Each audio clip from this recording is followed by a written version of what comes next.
एकदा एक जंगल रे बहुत पशुपक्षी रहुथिले। सेमानक मध्यरे एक छोट ठेकुआ एवं बड़ सिंह थिला। सिंह जंगलर राजा थिले एवं अन्य प्राणी मानंकु भयभीत करुथिले।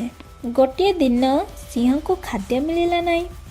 भोकिला सिंह रागरे गरगर होई जंगलर सबु प्राणी को डाकिला एवं कहिला, प्रतिदिन जणे जणे मो पाखकु आसिबो मोर भोजन पाई, नहले मु समस्तंको मारिदेवी।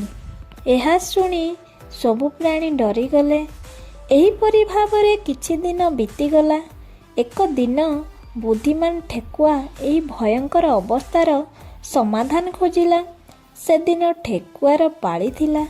से आलस्य कर सिंह रागी जाई ठेकुआ को कहिला, तोर एते डेरी काहींकी?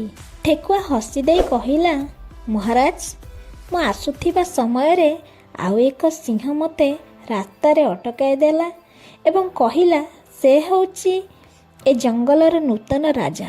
ताहा सुनिबा मात्रे सिंह आउ टिके रागी गला एवं ठेकुआ को कहिला, संगे संगे मते ता सहित भेट कराओ। ठेकुआ कहिला, आज्ञा महाराज। एहा कही ठेकुआ सिंह को एक बड़ कूओ पाखकु नहीं गला और कहिला, देखंतु महाराज, सेठी आउ एक सिंह अछि। सिंह कूओ भीतर को जेमिति देखिछि संगे संगे तार प्रतिछवि देखा देइछि। भोकिला सिंहर राग मुंड उपरे चढ़ीगला एवं से ताको मारिबा पाई कूओ भीतर को डेई पड़िला। एहीपरि भावरे बुद्धिमान ठेकुआ जंगलर अन्य प्राणी मानकु सिंहर आतंकरू मुक्त कला। एही छोटिया स्टोरी रु आमे शिखिले जे बल ठारू बुद्धि बड़।